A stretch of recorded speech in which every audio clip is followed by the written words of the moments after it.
Hey guys, how you doing? Just heading on my way home here. Oh wow, I got 2 days off in a row coming up. Feeling good. Closed down the store today. Feels nice to be back at the store, honestly. Feels nice to be useful again. I think one thing I've definitely learned is that this COVID-19 crisis, I've been involved in the basic income movement an awful lot over the last like maybe even getting on to 10 years now. And it does seem to me that there was always this thrum of like, people will just be lazy. People will just be lazy. You give people a basic income, they'll just be lazy. And I gotta tell you, this COVID-19 crisis has really put that to bed. I don't get that anymore. I don't get with that anymore ever, because I feel like everybody had an hour, or sorry, an hour, a month, or two or three, where they got to sit around and do nothing. And I think they really got to see how hard that actually is, how difficult it is to sit around and do nothing. Because, and I say it all the time, right? The hardest thing to do is to deal with yourself. It's much easier to get on the rails of, working or capitalism or any of this kind of stuff. It's much easier to just go on those rails and just have to deal with other people, have to deal with capitalism, have to deal with all this kind of stuff. But it's much more difficult to deal with. You have a very sweet cat. There's a little cat on a leash. I'd love to show you, but I don't feel appropriate showing other people without their consent. I think that's something I don't want to do. Anyway, sorry. I get derailed by pets and cats. It's a fatal flaw of mine. What to talk about? Oh man, coming down.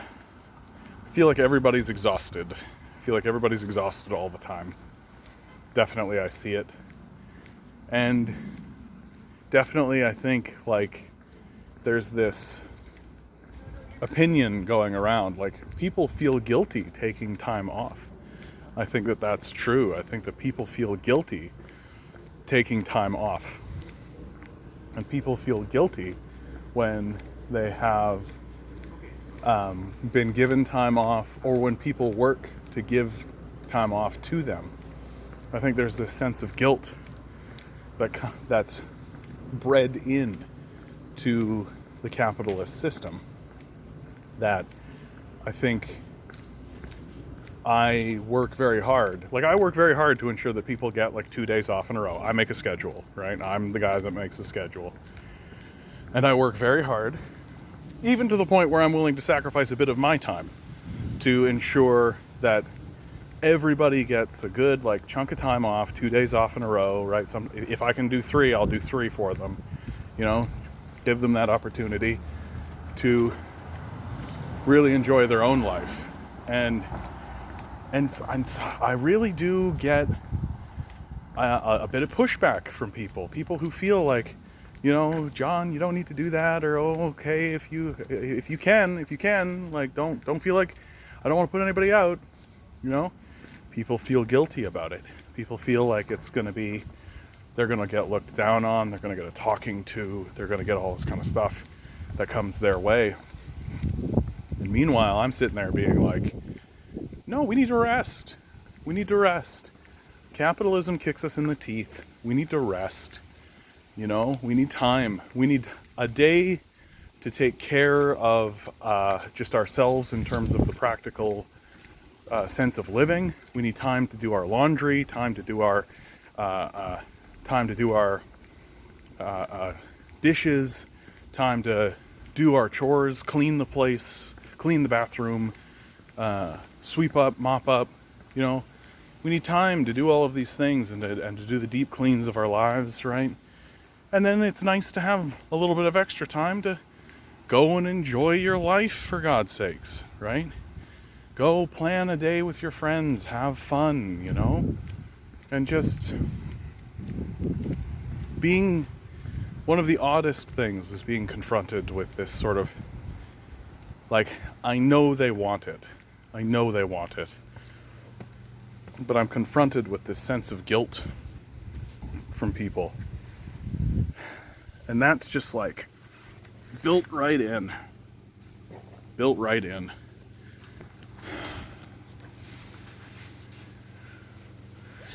Yeah, capitalism is it's a game of anxiety. It's a game. There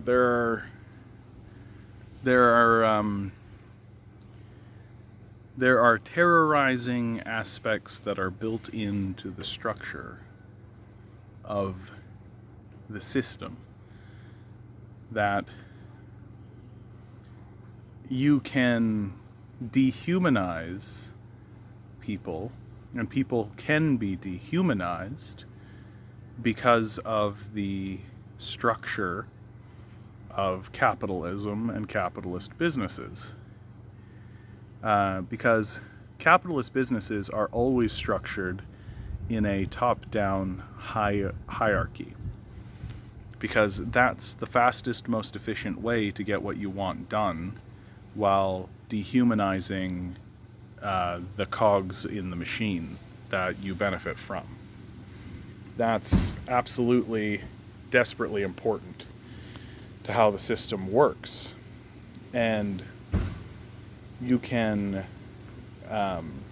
make the claim that, oh, well, this top-down hierarchy, right, it's the best system because it's the most efficient. But the only way you can make that claim is if you're willing to, as capitalists are willing to, if you are willing to externalize the humanity of the worker, of all your workers, and of your management, and just accept that their alienation doesn't matter to you, and that dealing with their humanity is something that you can outsource to management, right? The owners don't ever deal with workers, right? They deal with management.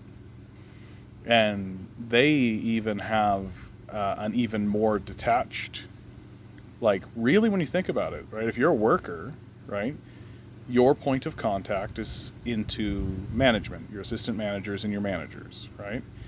And then the manager's point of contact is to some kind of district manager or regional manager, perhaps. So there's another layer of management that's there. And then their point of contact is typically to a vice president, right? Or maybe a president, right? That's possible. And then their point of contact, so we're going up, is to a CEO, right? And then the CEO's point of contact is to the shareholders, the owners, right? And so there's all of these layers that are designed to separate the capitalist class, the owners, from the workers. And that's a system of dehumanization, and that's a system of alienation that is endemic to capitalism that I think we can get rid of in this society. I've talked about this a lot, that we could transfer ownership of these top-down hierarchical businesses to the workers themselves. And that the workers themselves would be responsible for electing the managers that they want. Because you need managers, right? Managers need to exist. I've been a worker for a long time, just now beginning to get into capitalist management. And I strongly believe that management is necessary, but instead of management being appointed by... management is always appointed by the tier above them, right? It's never appointed by the group below them, or the group.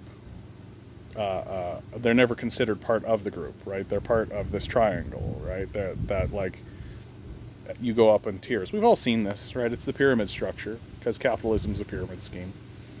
And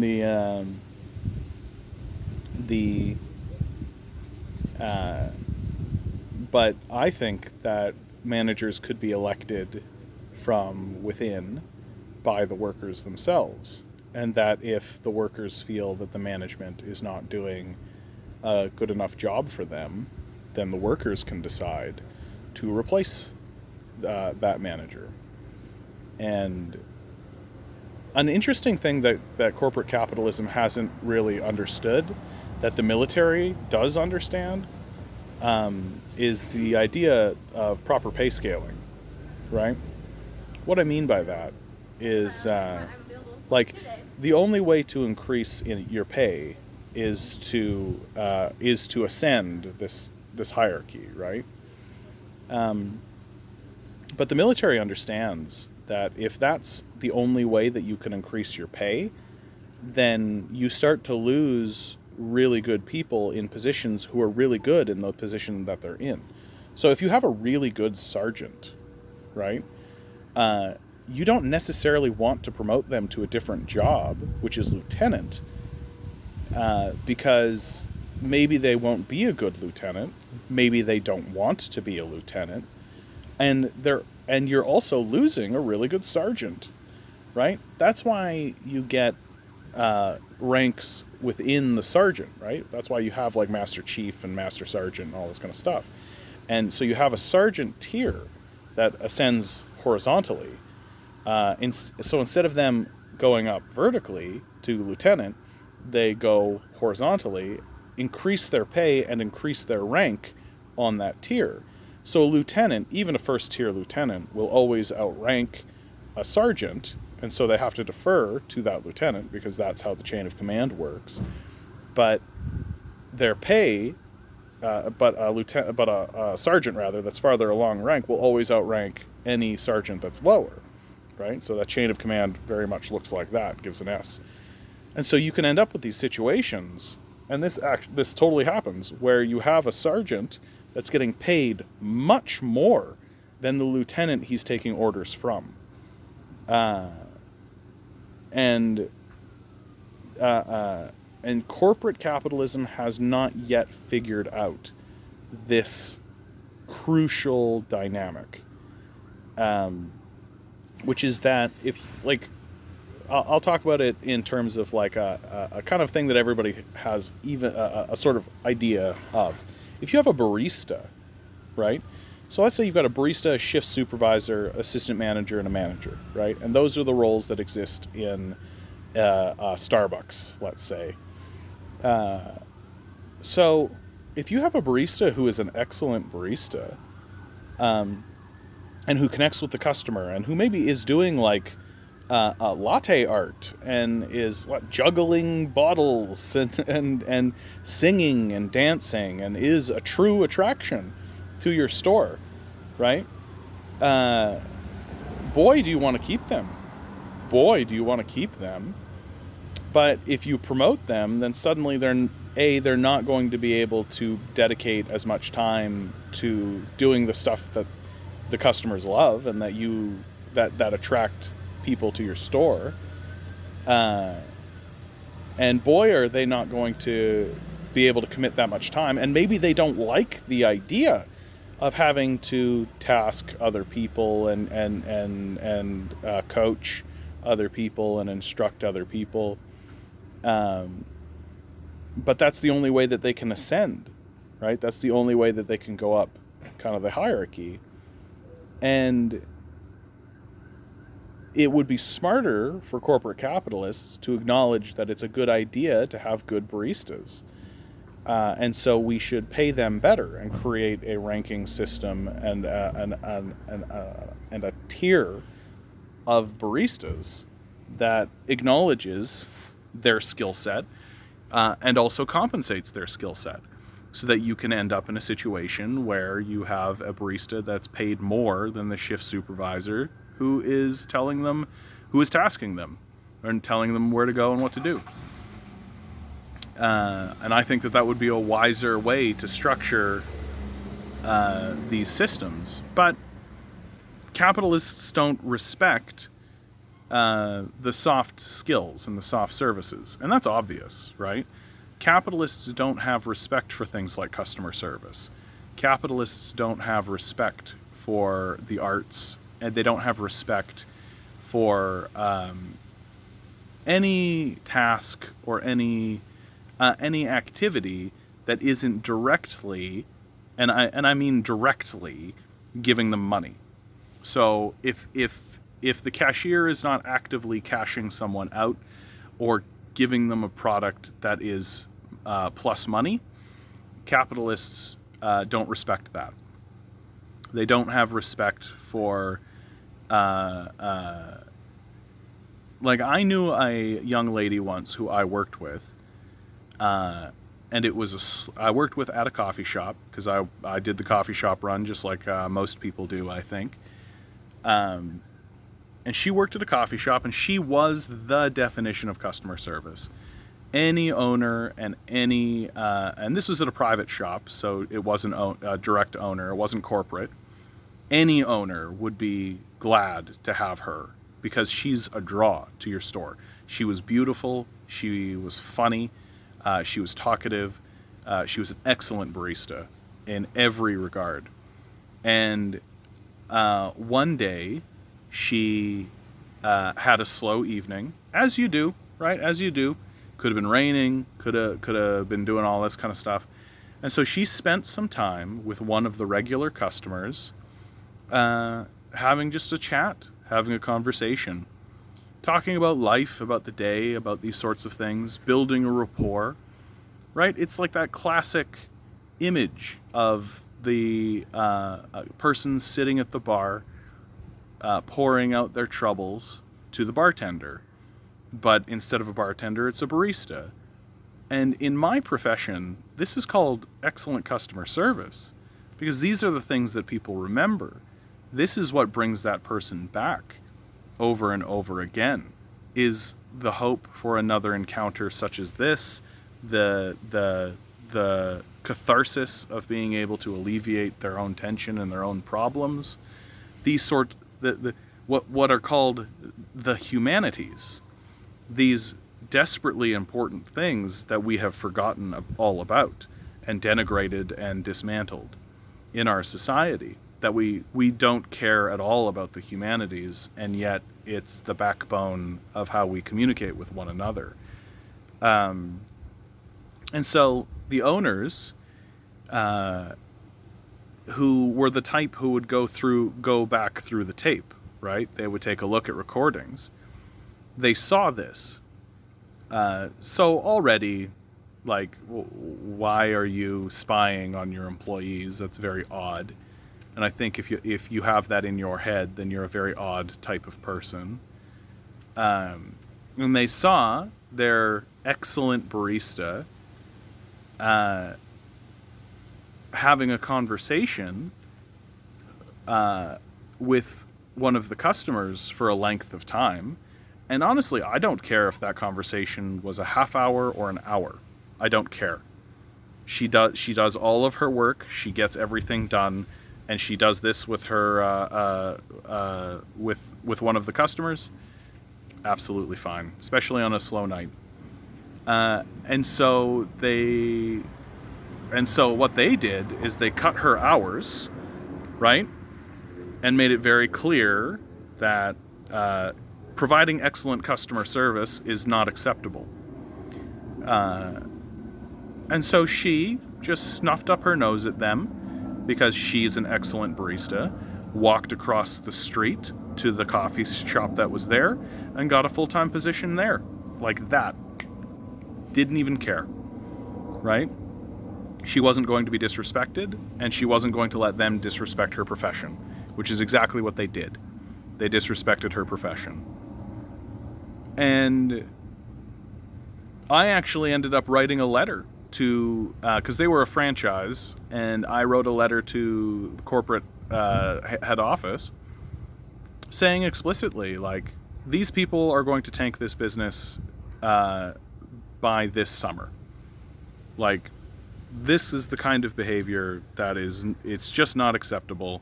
It's not how you run a business. It's not how you grow and build a business. They're going to fold by the summer. And sure enough, they did.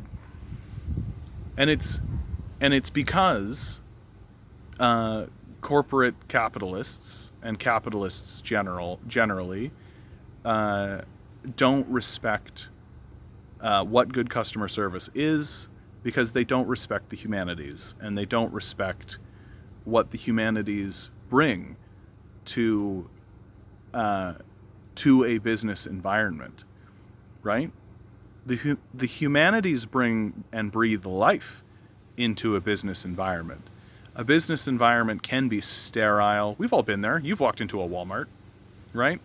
Walmart is like the definition of corporate capitalism. It's sterile, it's impersonal, it's dehumanizing. It is not fun to be in a Walmart, and it is not.